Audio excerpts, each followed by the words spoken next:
Coucou à tous, c'est Florence, j'espère que vous allez bien. Aujourd'hui, je vous retrouve pour une petite vidéo d'unboxing. Nous allons ouvrir ce jeu. Donc, c'est le tarot de Maria Celia, publié chez US Games, que j'ai commandé sur Vinted. Et je me suis dit, en ouvrant la boîte, il faut que je fasse un unboxing. Parce que la personne à qui j'ai racheté le jeu, c'est quelqu'un qui me suit sur la chaîne. Et quand j'ai ouvert le couvercle, il y avait des petits grains de lavande et tout, ça sentait super bon. Et j'ai vu qu'apparemment il y avait plein de petites choses dedans, donc je me suis dit c'est trop mignon, il faut que je vous fasse une vidéo d'unboxing, parce que franchement c'est rare d'avoir une telle attention portée au colis sur Vinted. Donc voilà, ça me faisait super plaisir et j'avais envie aussi de me lancer dans la découverte du jeu, donc je me suis dit on va faire ça ensemble. Donc merci beaucoup pour l'envoi qui était super rapide et soigné. Et puis, j'ai hâte de découvrir tout ce qu'il y a à l'intérieur de cette petite boîte et de découvrir le jeu. Donc, voilà, je fais un coucou parce que voilà, la personne à qui j'ai acheté le jeu me suit sur la chaîne. Donc, hop, on ouvre.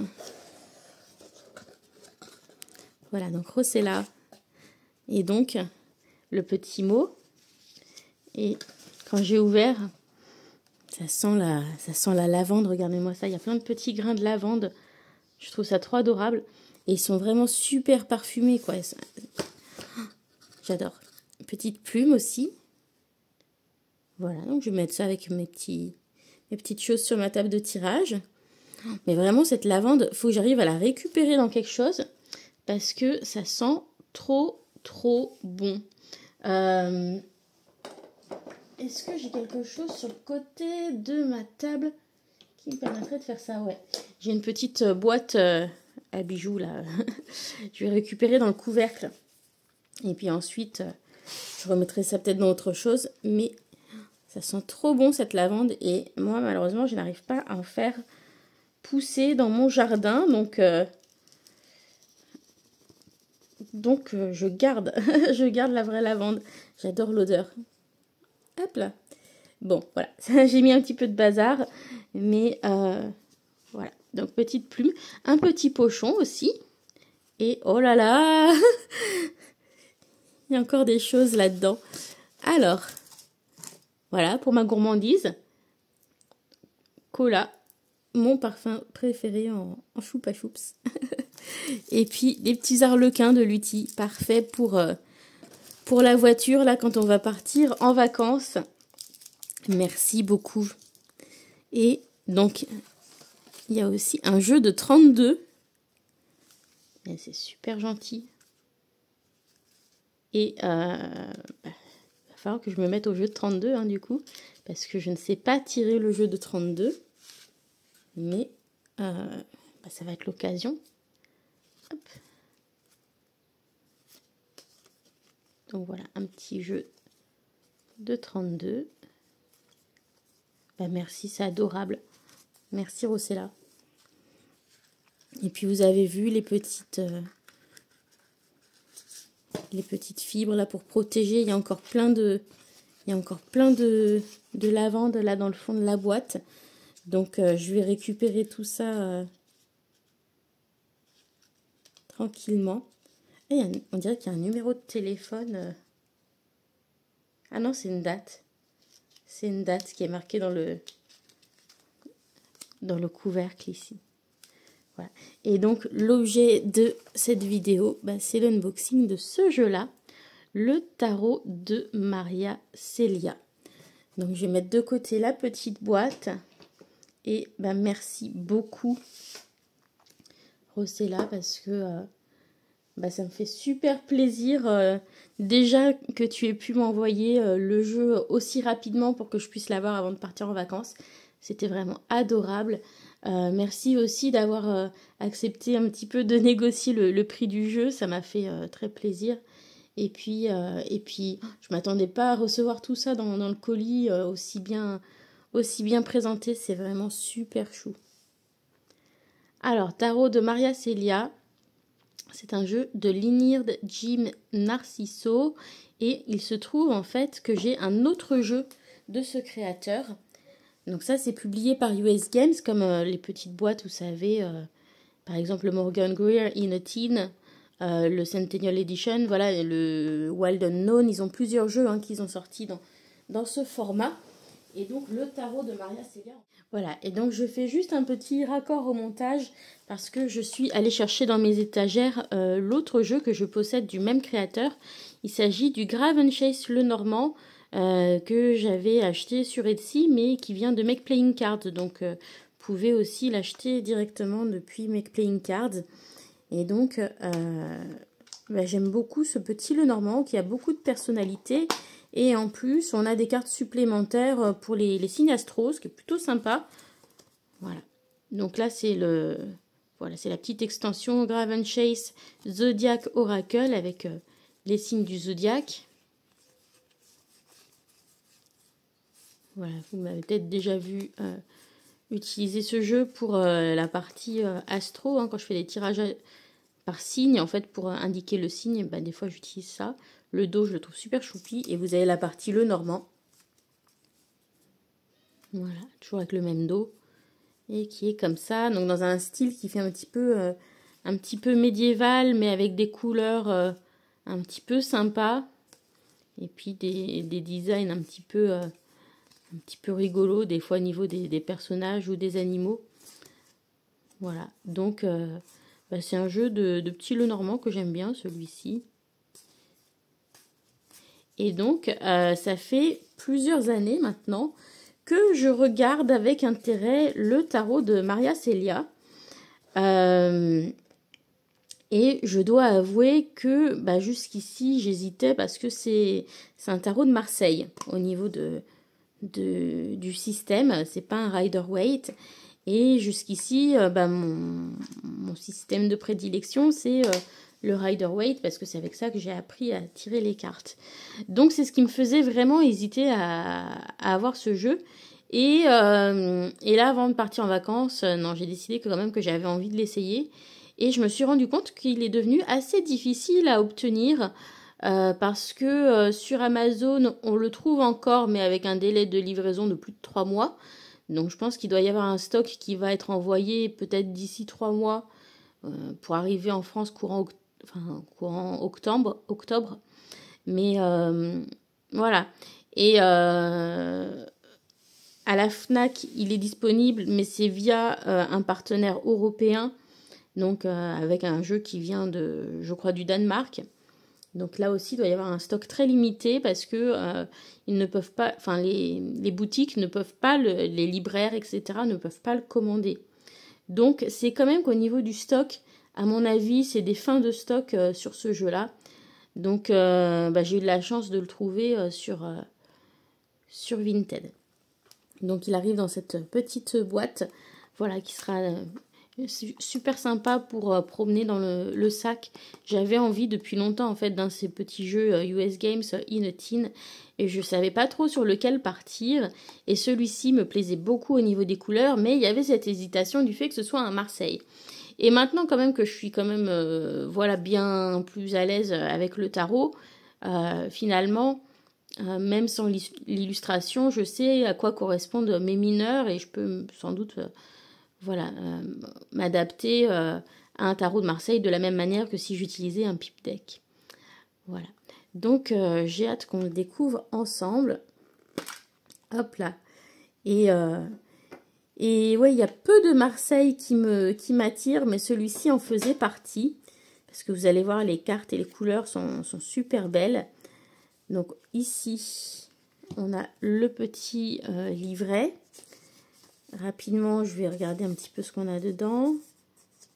Donc on a une petite intro et puis ensuite, voilà, on a la signification des cartes en anglais. Donc c'est assez court pour chacune. Voilà, et puis ensuite, voilà, on a quand même des interprétations qui sont proposées pour les mineurs. Donc ce sera intéressant de regarder si ça correspond avec les interprétations qu'on utilise dans le Rider-Waite ou si c'est une interprétation plus numérologique pour aller avec le Marseille. Donc ça, c'est quelque chose que je regarderai.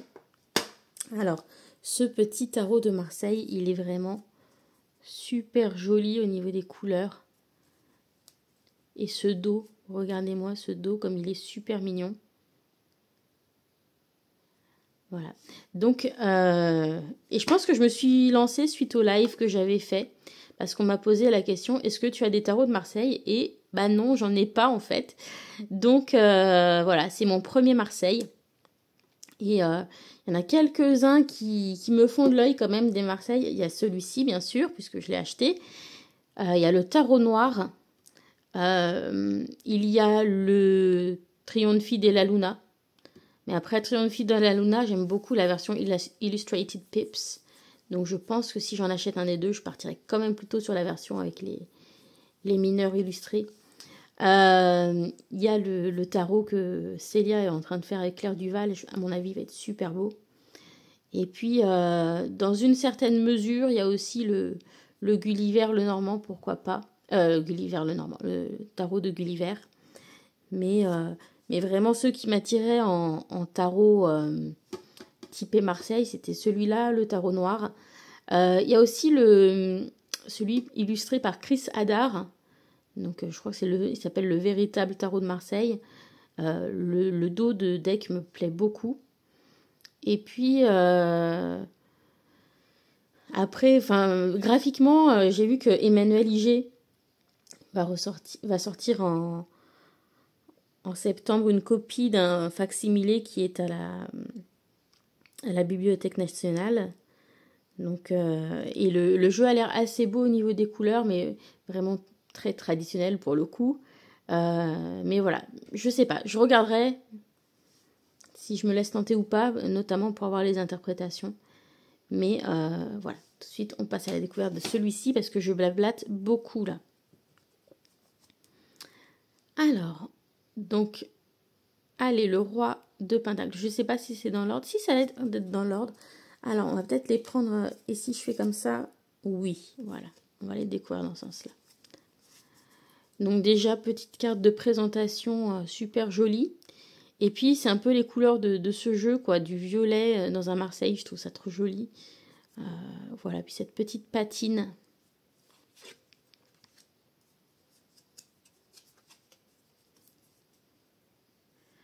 Voilà, donc l'illustrateur, il est philippin. Et donc, c'est également le créateur du Vanessa Tarot, qui est publié chez US Games. Et puis donc du Graven Chase le Normand, que je vous ai montré aussi. Donc, on commence avec le battleur. Et donc là, voilà, on a cette palette de couleurs voilà, qui est tout à fait particulière à ce tarot de Marseille.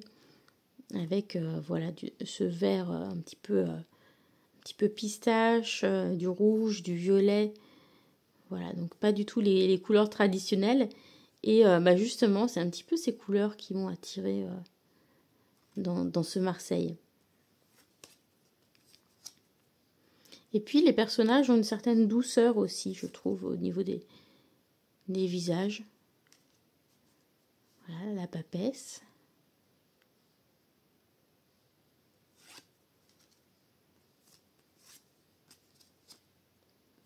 L'impératrice.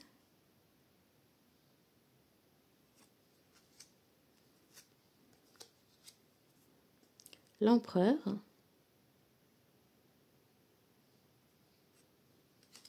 Et puis j'aime beaucoup ces fonds un petit peu avec les nuages comme ça qu'il fait. Ça me rappelle beaucoup son le Normand. Le pape.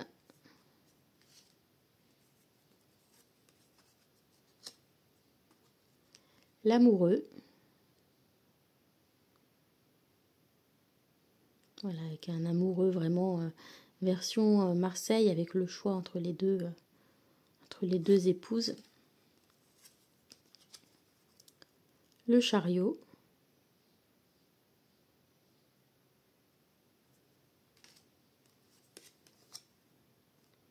La justice.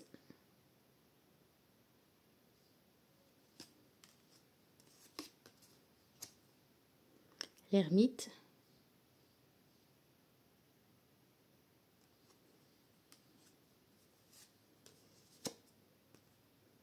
La roue de fortune. La force.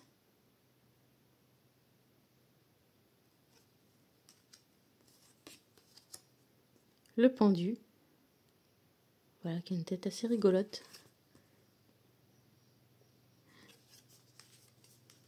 Oh là, je suis en train de faire un drôle de mélange. Je vais les remettre toutes dans le même sens pour pouvoir mélanger le jeu tout à l'heure. Hop, voilà.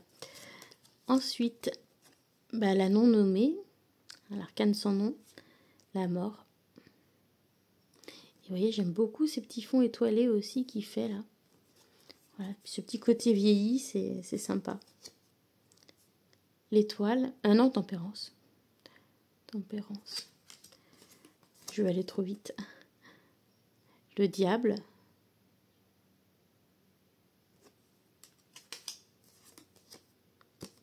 La maison Dieu.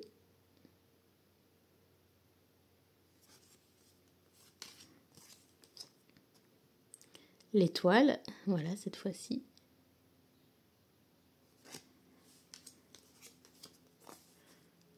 La lune, regardez-moi ces couleurs.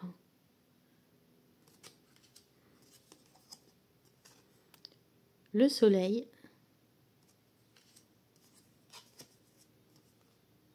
Le jugement. Le monde. Le mât.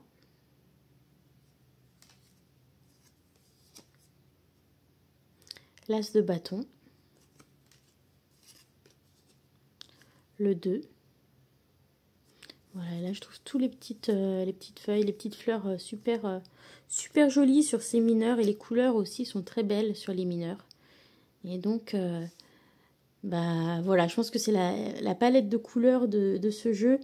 Et c'est presque plus les mineurs que les majeurs qui m'ont attiré. C'est étonnant, hein. Le 3. Le 4. Le 5. Le 6.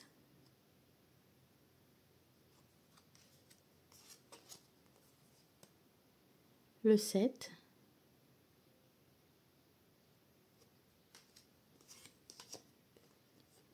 Le 8.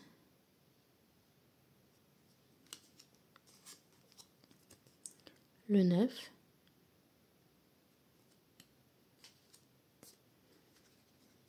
Hein, donc en tarot, hein, notamment sur le Marseille, on ne retire rien. Donc au lieu d'écrire le 9 en chiffre romain avec une barre verticale et le X après, eh bien on fait 5, 6, 7, 8, 9. Voilà, donc ça c'est une particularité du Marseille. Le 10. D'ailleurs, je crois que ça doit être pareil pour le 4. J'ai pas pensé à regarder pour le 4, la carte de l'empereur. Il me semble que ça doit être pareil. Ouais, c'est pareil. Vous voyez, au lieu d'avoir la barre devant le V pour le chiffre 4 en chiffre romain, en fait, on additionne, on ne soustrait rien.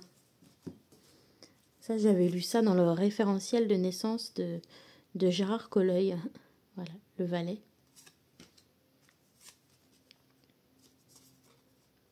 Cavalier de bâton. Il a une tête marrante, le cheval. Ensuite, la reine.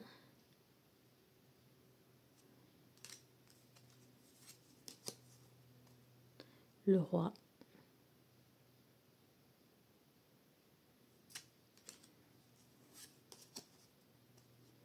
L'as de coupe.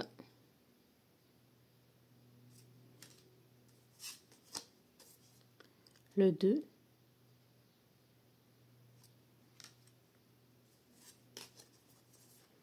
Le 3.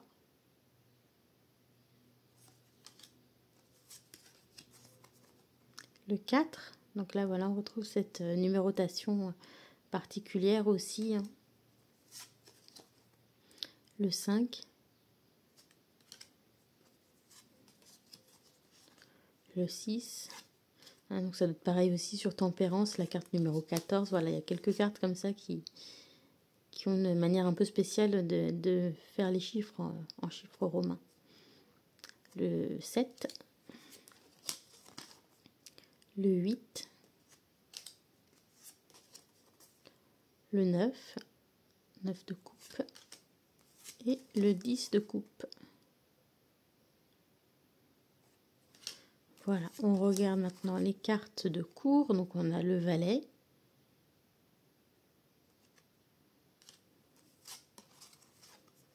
cavalier de coupe,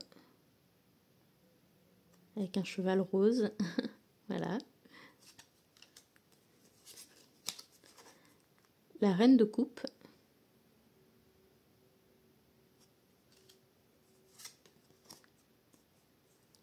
Le roi de coupe.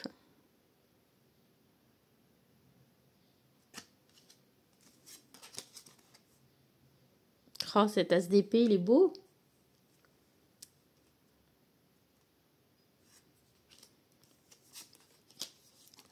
Le 2. Trop beau là avec ce fond un petit peu rose-violet. J'adore.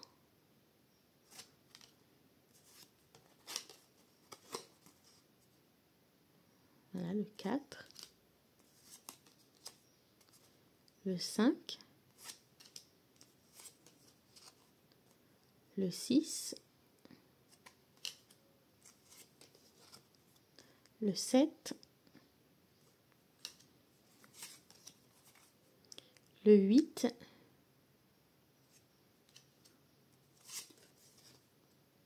Le 9 d'épée. Et le 10. Intéressant. Est-ce que c'est toujours présenté comme ça dans le Marseille? Allez, valet d'épée.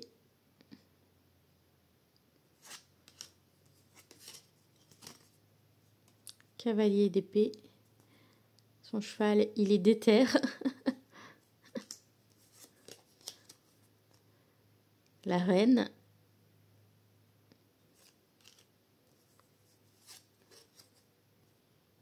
Le roi d'épée. D'ailleurs, qui a un petit visage sur son vêtement, sur l'épaule, comme sur la carte du chariot, sauf que sur le chariot, il y en a des deux côtés.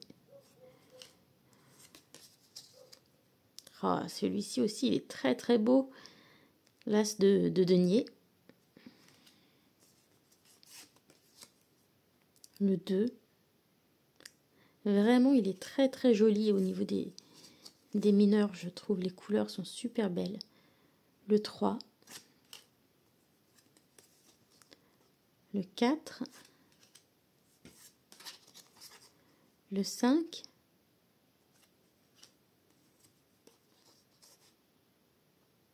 Le 6. Le 7. Le 8.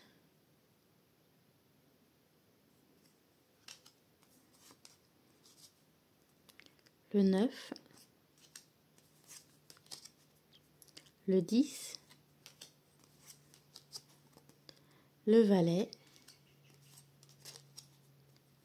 Le cavalier.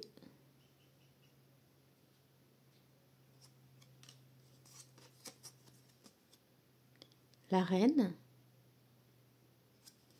Et on termine avec le roi.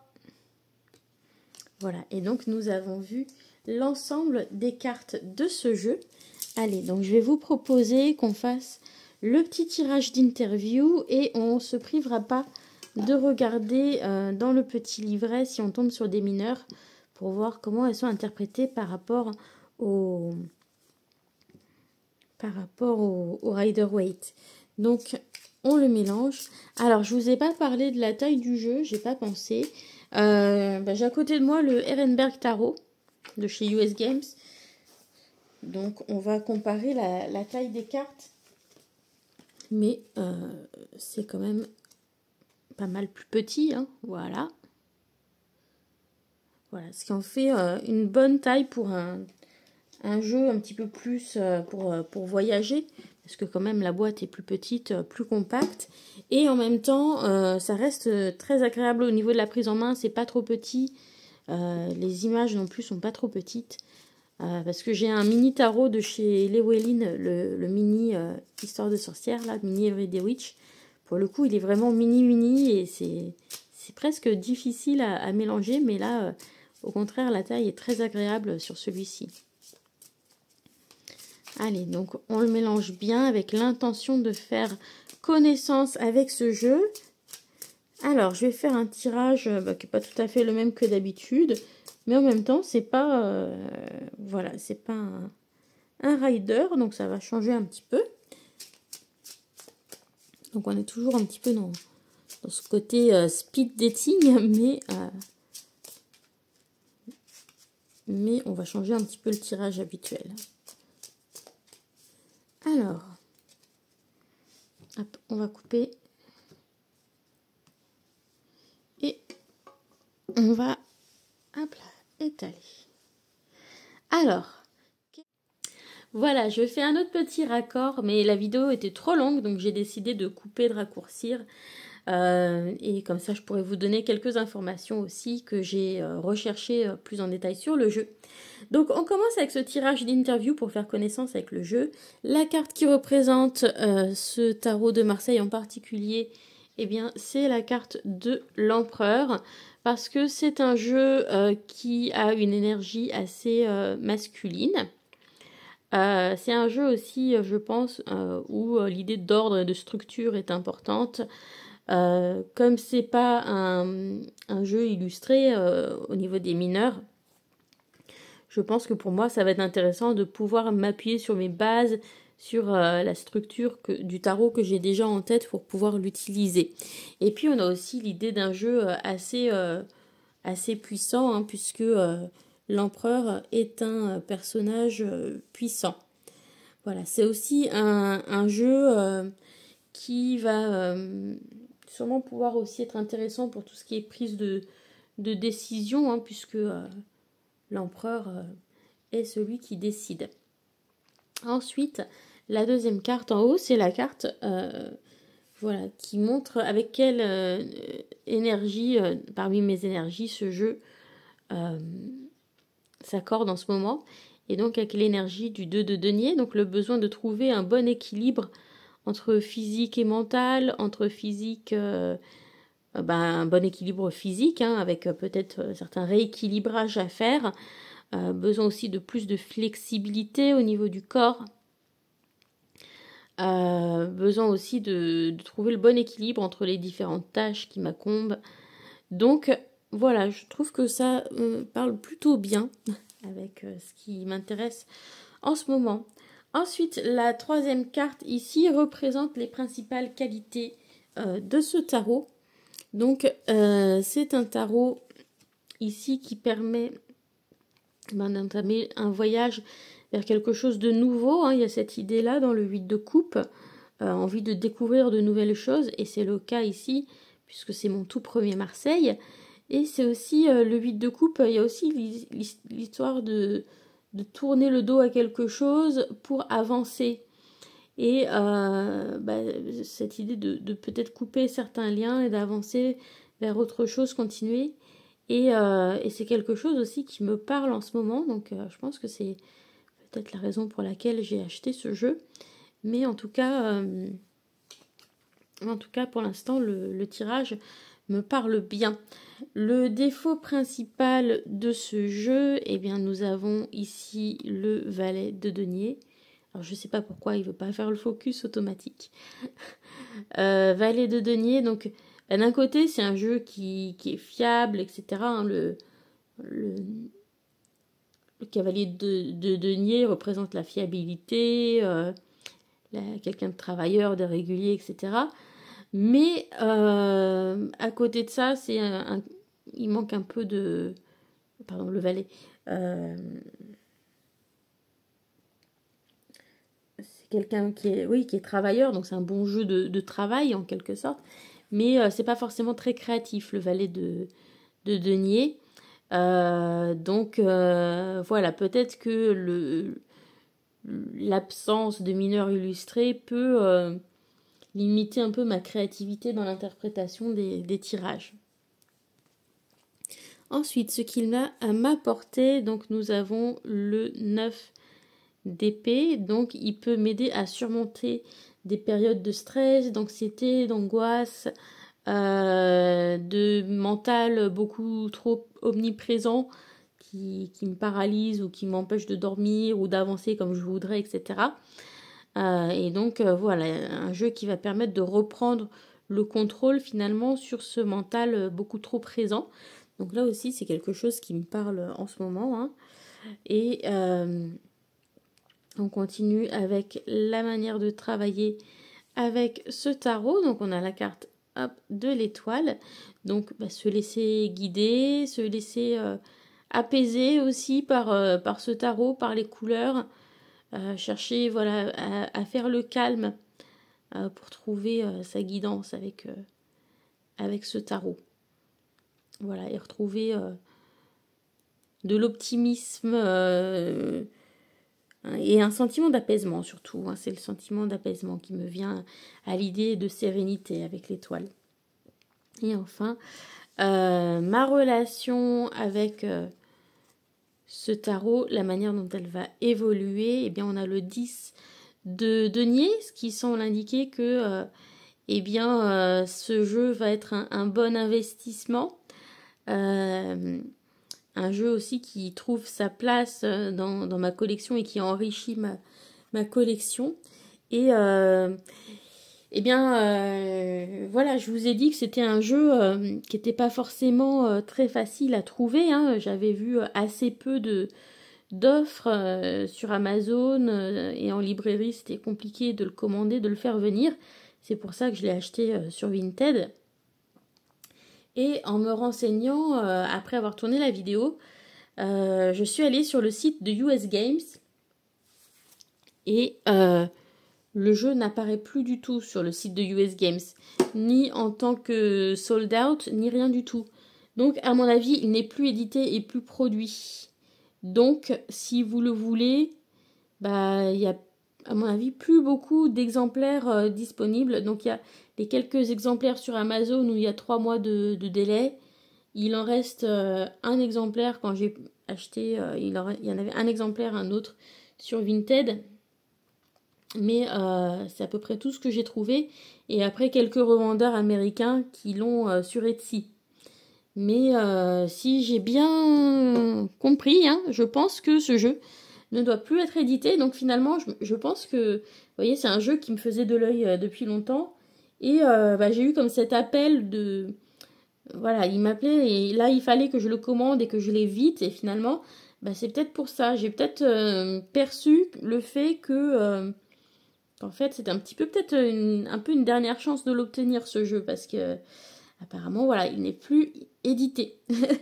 Donc, voilà, j'ai eu beaucoup de chance, je pense, voilà, de le trouver comme ça en occasion, en parfait état. Donc voilà, ce qui va conclure cette vidéo. J'espère que ça vous a plu comme présentation. Et puis voilà, ça va être un chouette petit jeu à découvrir pendant les vacances avec sa petite boîte qui est vraiment super adorable. Hein. Je les trouve vraiment belles, ces petites boîtes de chez US Games. Je ne sais pas pourquoi il ne veut pas me faire le focus encore. Hop, voilà. Donc, très très jolie boîte. Voilà. Et puis, au niveau des interprétations, donc j'ai aussi regardé hors caméra. Et ça correspond plutôt avec le Rider-Waite au niveau de l'explication des arcanes mineures. Voilà. Donc, que vous dire d'autre en farfouillant sur le site de US Games, j'ai vu qu'il y a aussi plein de tarots qui vont sortir chez US Games en version mini. Récemment, il y a eu le Crow Tarot qui est sorti en version mini. Mais il va y avoir aussi une version mini du Deviant Moon sans bordure. Il va y avoir quoi d'autre encore? Le Tarot of Mystical Moments aussi qui va sortir en version mini. Donc voilà, là j'ai vu qu'il y avait pas mal de tarots récents de chez US Games qui sont vraiment sympas, qui vont sortir en version poche, enfin pocket en format petit. Et ça risque d'être vraiment tentant tout ça. Voilà comment conclure cette vidéo. En tout cas, je vous fais des bisous et je vous retrouve très très bientôt pour la présentation des jeux que j'emmène avec moi cet été en vacances. Bisous à tous, bye!